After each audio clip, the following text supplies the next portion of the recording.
gyakuyisa bagiyita process. Eri abantu nga Katonda abakuweerawo visa wo nga wakamala senior 6 tetwandikuttemu. Yali yeetaaga okulwawo akajanja akacapizo omumwa ogutasirika bisooke bikakkane olyoka ogende ng'ofunye visa gy'olaze ng'okkakkanye ng'amaalo matono n'akacyamuukiriro katono n'okusavuwala kutono. Kati Katonda ng'amaze okuteekateeka obulungi ajja kukolera ebintu ebirungi mu kiseera ekisingayo obulungi.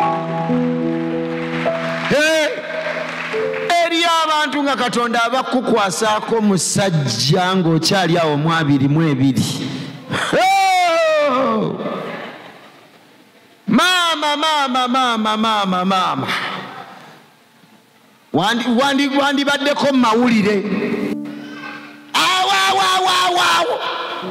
Soko tunira kuliranye muge Katonda abamu kukwasaako awo nga wakayingira 22 awo.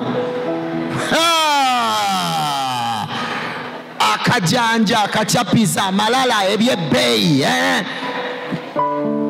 awawo ng'okyabigula okyadigida buli omu akyakusiiya.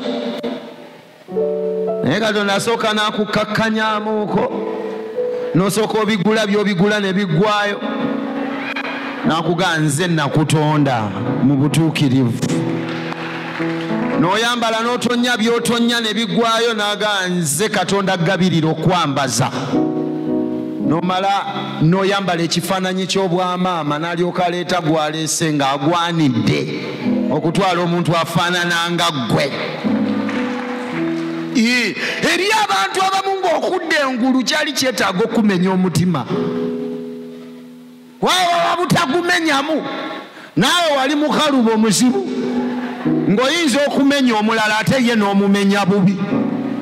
Kati Katonda kyava kukokingamu awo nakukanikamu n'okkakkana. Ngambira kuliranye kati tolaba ng'oli bulungi. Kati umuge kati kyoyagala bakikuwe kuba kati olyoke. Kati olyoke. Haleluya.